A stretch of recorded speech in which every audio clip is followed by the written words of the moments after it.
Vous connaissez sûrement cette personne, celle qui annule presque toujours les sorties, celle qui vous dit qu'elle est fatiguée, qu'elle n'est pas en forme ou qu'on verra une prochaine fois. Et si, en réalité, elle ne cherchait pas à vous éviter, mais simplement à se préserver, si, au fond de vous, vous ressentez parfois plus de plaisir à passer un vendredi soir, tranquille chez vous, plutôt qu'à sortir dans un environnement bruyant et agité, alors vous allez probablement vous reconnaître dans ce qui va suivre. Aujourd'hui, nous allons explorer la psychologie de ces personnes qui aiment rester chez elles. Celles que la société qualifie parfois d'ennuyeuses, de solitaires, alors que, en réalité, la science nous montre une vision bien différente. Voici ce qu'il faut comprendre. Les personnes extraverties puisent leur énergie dans le monde extérieur. Elles se nourrissent des interactions sociales, du mouvement, de l'activité constante, le bruit, les discussions, les rencontres. Tout cela les stimule profondément. Mais pour d'autres personnes, c'est exactement l'inverse. Les individus plus introvertis, ou simplement ceux qui apprécient la solitude, fonctionnent différemment. Leur énergie ne vient pas de l'extérieur, elle se reconstruit dans le calme. Chaque interaction sociale, même agréable, peut progressivement épuiser leur batterie mentale. Et pour eux, leur maison devient un refuge, un espace où ils peuvent enfin se reconnecter à eux-mêmes et se recharger pleinement. Les psychologues parlent ici d'un concept important, le niveau optimal d'activation. Certaines personnes ont besoin de beaucoup de stimulation pour se sentir bien, vivantes, engagées. D'autres, au contraire, ont besoin de peu de stimulation pour atteindre cet équilibre. Ce n'est ni un manque d'effort, ni une peur du monde, ni un problème à corriger. C'est simplement une manière différente dont leur système nerveux est configuré. Mais ce n'est pas la seule raison. Rester chez soi, c'est aussi retrouver un sentiment de contrôle.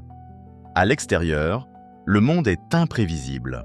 Les bruits, les interactions inattendues, les changements de plan, tout peut devenir envahissant, alors qu'à la maison, tout est maîtrisé. La lumière, le silence, l'ambiance, le rythme. Pour certaines personnes, notamment celles qui sont sensibles ou anxieuses, ce contrôle n'est pas un luxe, c'est un besoin fondamental. C'est ce qui leur permet de se sentir en sécurité. Et il y a un autre point fascinant.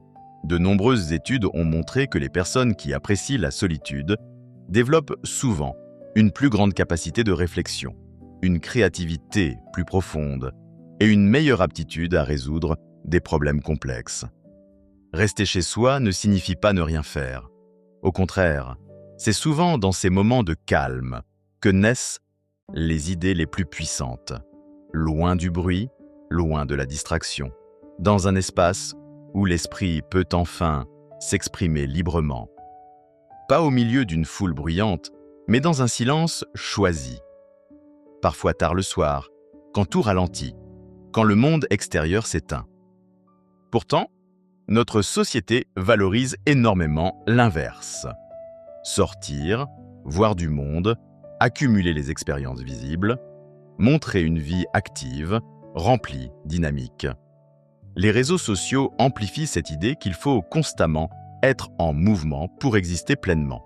Mais si votre version d'une vie épanouie, c'est un moment calme, un bon film, un repas simple ou juste du temps pour vous, alors ce n'est pas un manque, c'est une compréhension de soi. Cependant, il est important de nuancer. Certaines personnes restent chez elles non pas par choix, mais parce que sortir devient difficile.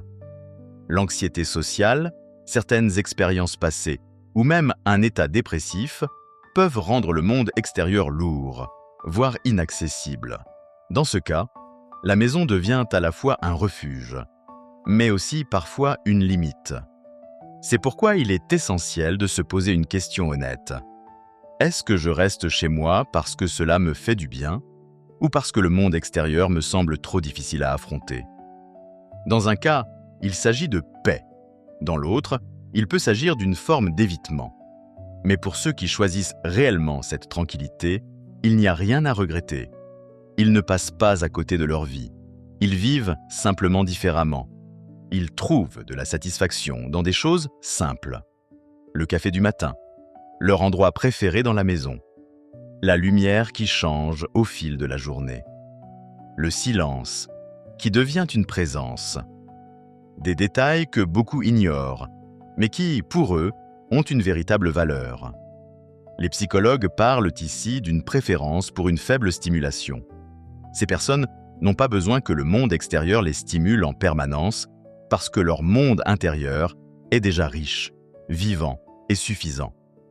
Alors si vous faites partie de ceux qui déclinent des invitations sans culpabilité, si vous appréciez sincèrement les moments seuls, si vous trouvez du confort dans votre propre présence, alors il n'y a rien à corriger.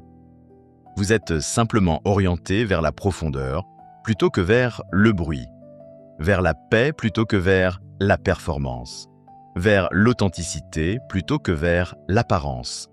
Et au fond, dites-moi honnêtement, est-ce que vous restez chez vous par choix ou est-ce que, parfois, nous nous racontons tous des histoires pour éviter ce qui nous met mal à l'aise ?